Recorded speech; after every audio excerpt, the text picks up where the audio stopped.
I don't know if this is going to work because the hand history is messed up. Hey, it does work. Who was this again? It was someone from the chat earlier. I forget who it was. But it's a final table of the 3X Turbo. 63 hands. Perfect. Final table, 3X Turbo, 63 hands. It's rinx858. I forgot who this was in chat. I'm sorry. If you're still watching, feel free to say hello, but you know, whatever. So the blinds 1,500,000 and we have 57 million. I'm jealous that you made this final table. I would love to make the final table of this tournament. It's so much fun. Very fast structure, deep, like shallow stacks. People have no idea what they're doing. Big blinds out there. For a $1 rebuy, first place is usually like 5 grand. It's awesome. Alright, so how many big blinds do we have? 1 million, so 10 million is 10 big blinds. So we have 57, so we have 57 big blinds. This guy has 13, so he has 13 big blinds. This guy has 6 big blinds. This guy has 29, 30. This guy has 22. This guy has 10, 44, 17, 34. What's up, Ghost of M? How are you? There's no knit emote. There is, but it's not on my channel.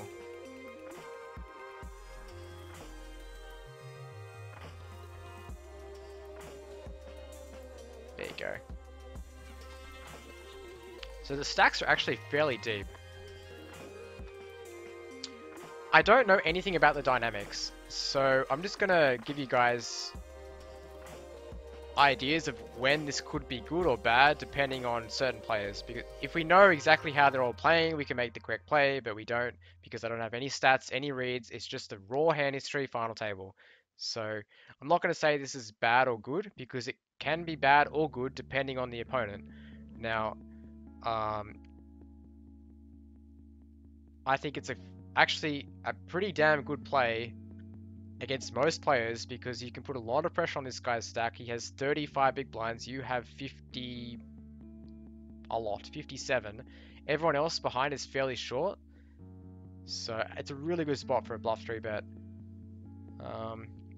Yeah, so I would usually be making this play, I think.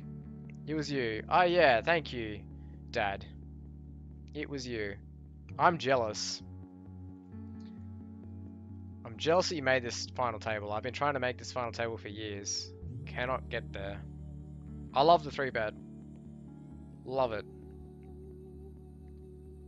Well, you got a barrel, got to follow through. Represent that ace-king, represent the aces. Although aces might check back on this board. But I think against his range... Alright, so he probably doesn't fold a hand like 10s, right? Or 9s. But he might fold that if you bet by the river. He's definitely folding ace highs that aren't ace king.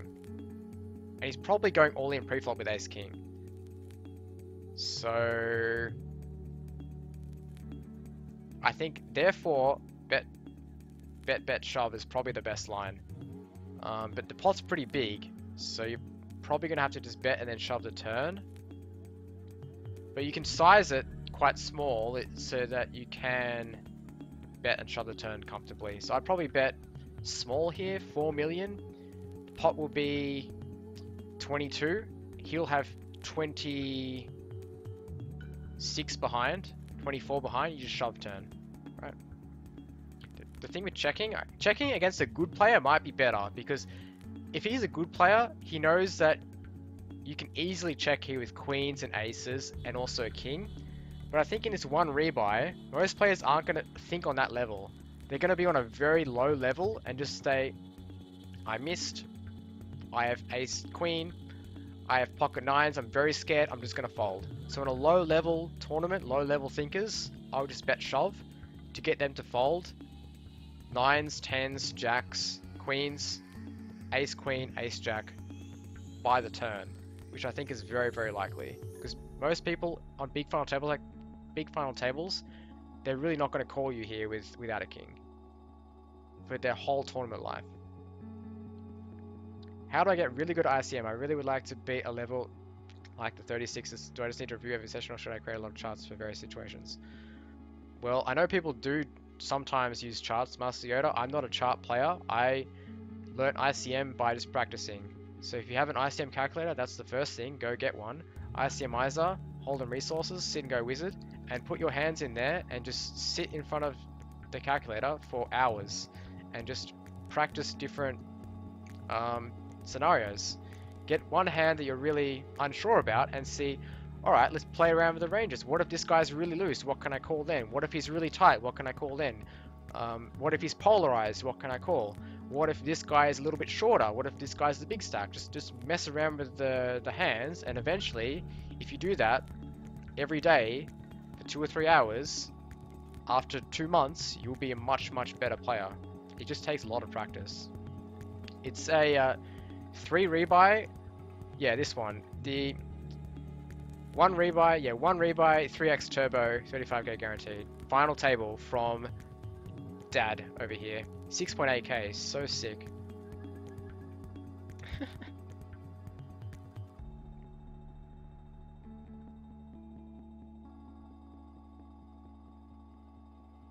Or you can check and then raise, maybe raise turn to accomplish the same thing for a bit less.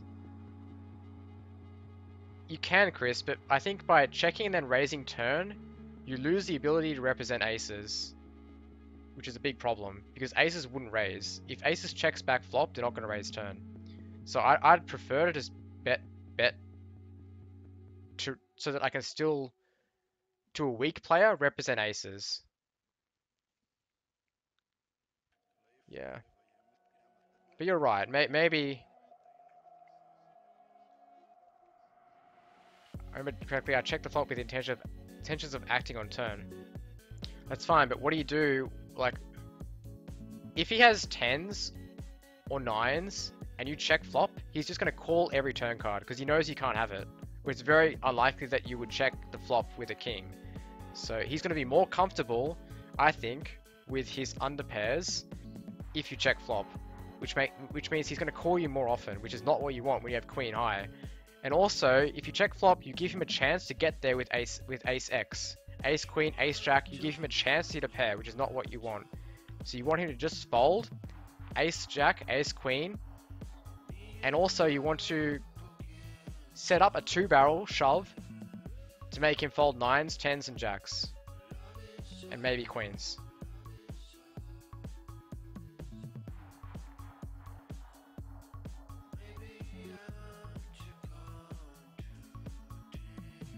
Pretty interesting. You know what? It's pretty cute play, like Chris said here, to raise and then just call it off because you're going to be committed if you raise. But by raising, you can still represent a king. And if he does like go broke with aces or something or queens and doesn't believe you, you still have outs. So I kind of like raising this spot after you checked rather than calling. Because this just looks way weaker. You just check flop and you call turn. It's even a weak player is going to know that you probably don't have a king here. It doesn't matter when you hit the nuts, so yeah. I didn't like the way you played that one.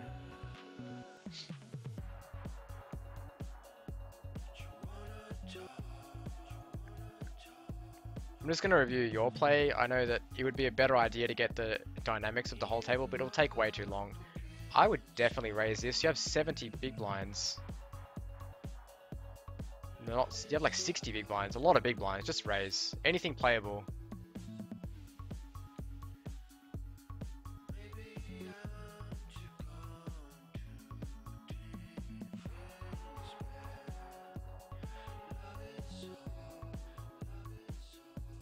Yeah, I like the fold. He's raising early position, so he's probably not raising too light.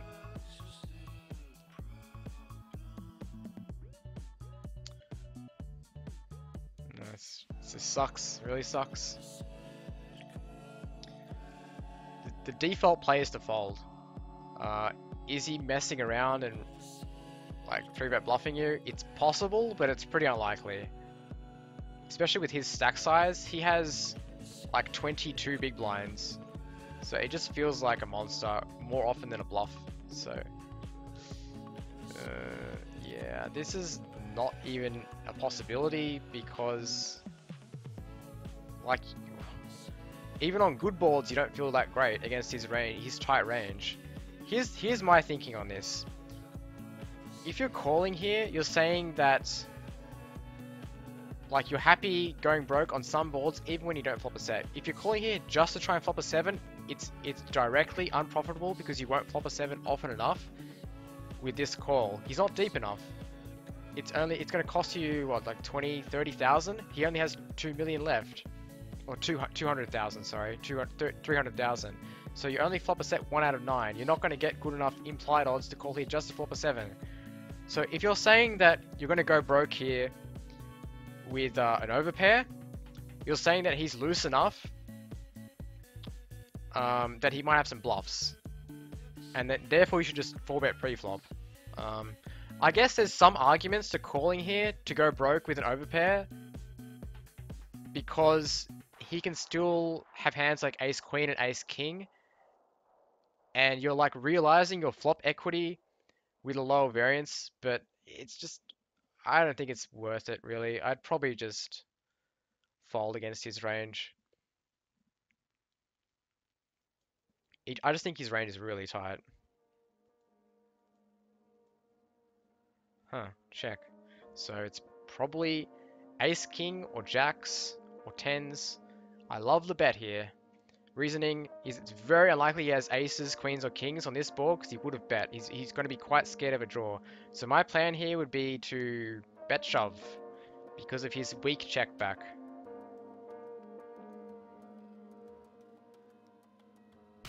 I mean, what do you beat? I guess you beat ace king, but he checked back on the flop. He's probably just checking down with ace king. It feels like jacks.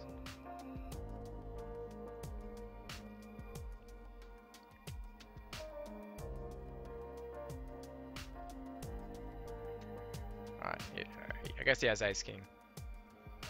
Yeah, just fold pre-flop, I think. It's the best play, Dad.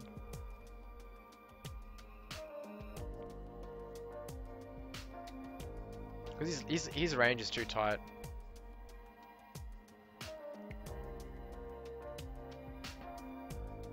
You have such a nice stack, it's just not worth getting involved there with 7s out of position against basically a 5% range. Oh jeez. It's a great spot for a 3-bet, but it depends on how loose this guy is. He's got 22 big blinds. So, like, people normally don't raise super loose with 20 big blinds under the gun. It's usually a tight range. But maybe you have a read that he's a loose player, then it's great. But if you don't have that read, I would just fold and give him credit. How do we lose all of our chips here? Oh, okay. Ugh. You're either way ahead or way behind, okay? So either he has the case ace and you're way behind, or he has kings, queens, jacks, tens, and you're way ahead, right? So just check. Perfect. Way ahead, way behind is the spot for checking. Now we got to call. You beat kings, and you got to call again because, like, he could just be bluffing here with 8s trying to represent the ace after your check back, trying to get you to fold your own pair of kings or jacks that he's putting you on, and you're getting insane odds. So I think post flop you played that fine, Dad. You played it fine, but I think pre-flop is very questionable, and depending on the player, it might not be good. But it seems like against this guy, you made the right play because he's raising the 8-9 suited with 20 big blinds under the gun. He's not necessarily the tightest player. So with your reads, it looks like a well-played hand. I think you just got unlucky.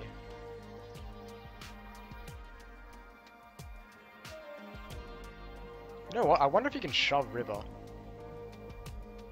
No, I don't think you can. Your hand's too strong, like you don't... Can you shove river?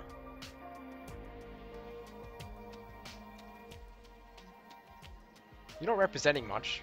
That's the problem. You only represent 9s. and quads. Hard to represent quads. You can't shove river.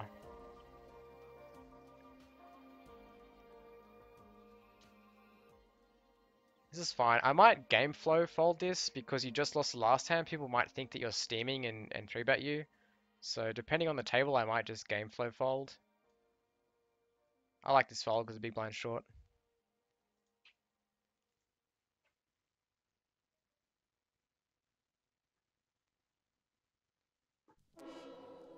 Yeah, stacks are hard to see. I'm sorry, Chris. I'm going to talk about it in big blinds rather than chips so that you guys know. No, I think, Dad, I think you played that hand fine. Honestly, I think you played the hand fine. I think the pocket sevens was way worse than the ace-5 suited. I actually kind of like the ace-5 suited. You just got unlucky.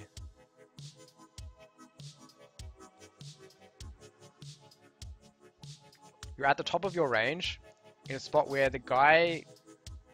where you showed weakness on the flop and you're getting insane odds. I think you played it perfectly.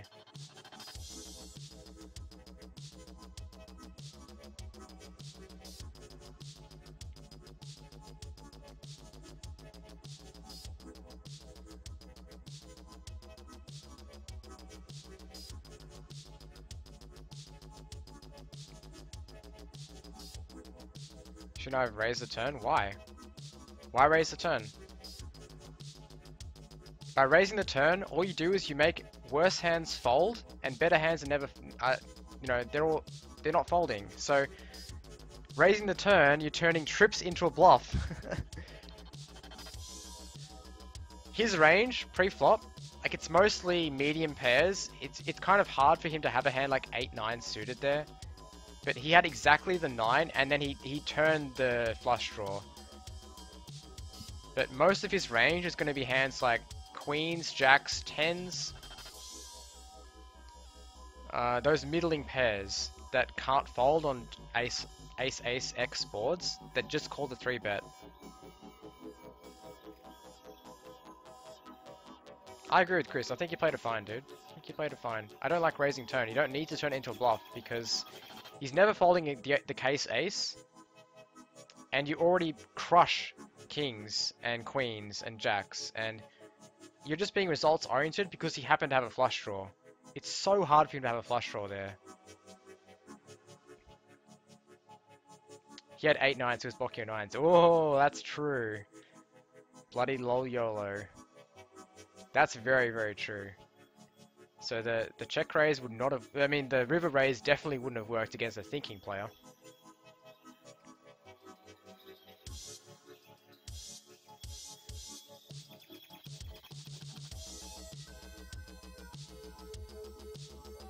I like it. C-bet. Okay, we'll fold this.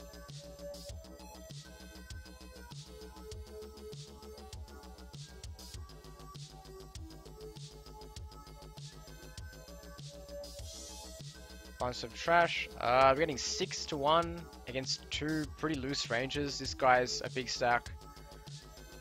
8-6 though. 6-1. I think I called to try and flop something really nice. It doesn't really affect our stack too much. We have around 13, 14 big blinds, so calling one big blind will still be at a push or fold stack anyway. So I'd probably call it. Yeah, I like it. That's not what we were looking for, so we'll just check fold. But the plan there is to check shovel in with like a top pair or a straight draw. Something decent.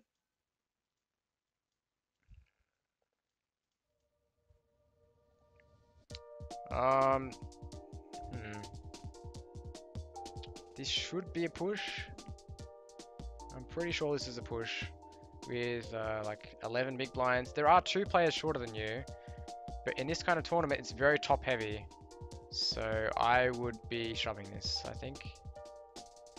Not shoving Jack 10, so it's definitely the bottom of my range, but I feel like this is an all-in. Unless it's a pretty loose table.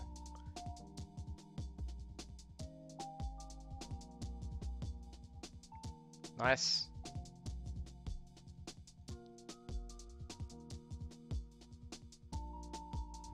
it's similar to before when you had 6-8, but this is actually a little bit worse because now you're shorter. And calling this one big blind, going from 8 big blinds to 7 severely affects your stack. So I actually think this one might be a fold. Also, the small blind flatting is much stronger than when the other guy flatted the button. So I actually think this one's going to be a fold.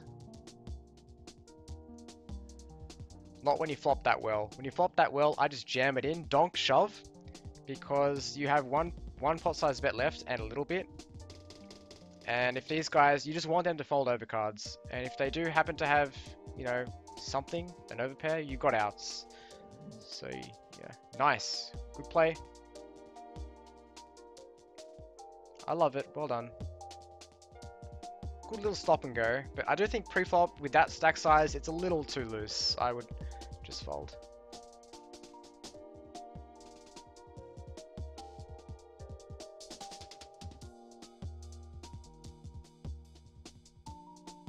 God, I would love to be in this tournament. Look at this. Chips flying around. Deep structure. Looks like so much fun. Yes, ace king. Whee! You got unlucky there. This is really ugly, man. Really ugly. You have no fold equity. He's calling you. No, just a fold. Definitely just a fold. Against an under the gun raiser with no fold equity, ace 2 is just garbage. Even if he's loose, you're much better off folding and shoving first in. Like, you're better off folding here and shoving 8-7 offsuit next hand than you are shoving here. Because you have no fold equity and you're not that far ahead of his range. So, but next hand, if you shove 8-7 offsuit with 7 big blinds, you have good fold equity. So fold equity is crucial in this kind of spot. Yeah, it's definitely chip EV. ICM, I'd have to look it up. Chris with the Queen Jack, I'd have to look it up. But I feel like even with the ICM, because we're still 7-handed, the pay jumps aren't that significant, but they are relevant. I think Queen Jack would be good enough. Because in chip EV, like, you can shove Jack 10 there fairly easily. Anyway, yeah, so this ace 2, I really don't like it. I would shove here maybe ace 8 suited. Yeah, but not ace 2. Yep. Dad, dude, I mean, congrats on making 5th out of a shitload of people, that's good. Yeah, but I'm sure you can just improve. Try and get better. Practice, man, practice. Well guys, I was gonna play some more, but I'm pretty wrecked, so I'm probably just gonna call it. Yeah, my wife's getting home soon-ish, so I'm pretty wrecked. I was gonna only review for like an hour, but you guys wanted more, and I felt like doing more, so yeah. Thanks everyone for